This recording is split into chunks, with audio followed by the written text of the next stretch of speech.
জুলাই আগস্টের মানবতাবিরোধী অপরাধের অভিযোগে আওয়ামী লীগের শীর্ষ নেতাদের বিচার চলছে আন্তর্জাতিক অপরাধ ট্রাইব্যুনালে।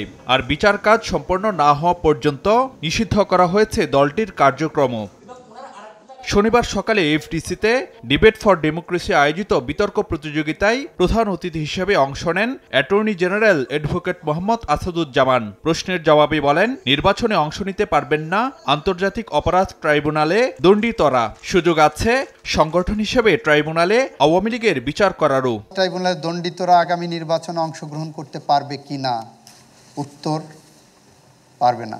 আন্তর্জাতিক অপরাধ ট্রাইব্যুনালের যে আইন, সেই আইনে একটি সংগঠনেরও বিচার করার সুযোগ আছে।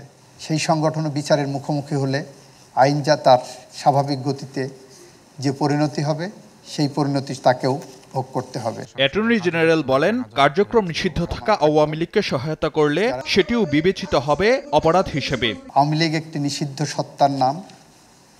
এই নিষিদ্ধ সত্তার সাথে প্রত্যক্ষ বা পরোক্ষভাবে যদি কেউ ভূমিকা পালন করে, তাহলে আমি নিশ্চিতভাবে বলবো সেও অপরাধে সম্পৃক্ত হচ্ছে এবং সেই অপরাধের জন্য তাকে যথাযথভাবে আইনের আওতায় আনার যথেষ্ট সুযোগ আছে এবং আনা হবে।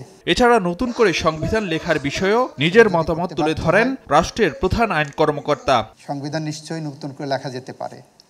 অ্যাট দি সেম টাইম আমাদের যে সংবিধান আছে, এই সংবিধান 1971 সালের মহান মুক্তিযুদ্ধের মধ্য দিয়ে বাংলাদেশের অগণিত অসংখ্য শহীদের রক্তের বিনিময়ে অর্জিত এই সংবিধান, 72-এর সংবিধান, এখনও আমি বিশ্বাস করি one of the best constitutions of the world, যেখানে ফান্ডামেন্টাল রাইটস চ্যাপ্টারটাকে এমনভাবে সাজানো হয়েছে যে মৌলিক অধিকারটাকে, নাগরিকের মৌলিক অধিকার নিশ্চিত করার জন্য 1948 সালের জাতিসংঘের মানবাধিকারের সার্বজনীন ঘোষণার civil and political rights chapter, যেটা সেই চ্যাপ্টারকে সন্নিবেশিত করে মানুষের অধিকার নিশ্চিত করার একটা ব্যবস্থা করা হয়েছে। এই সংবিধানকে কাটাছেঁড়া করা হয়েছে অধিকাংশ সময় বাংলাদেশের মানুষের অধিকার হরণের জন্য।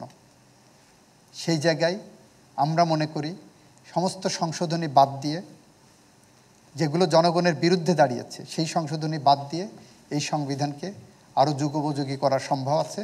অ্যাটর্নি জেনারেল বলেন, বিভিন্ন বিষয়ে মতভিন্নতা থাকলেও আওয়ামী লীগ প্রশ্নে ঐক্যবদ্ধ অন্যান্য রাজনৈতিক দলগুলো। সেই জায়গায় কিন্তু কোনো ফাটল ধরেনি। ফারুক ভিয়া, রবিন, সময় সংবাদ, ঢাকা।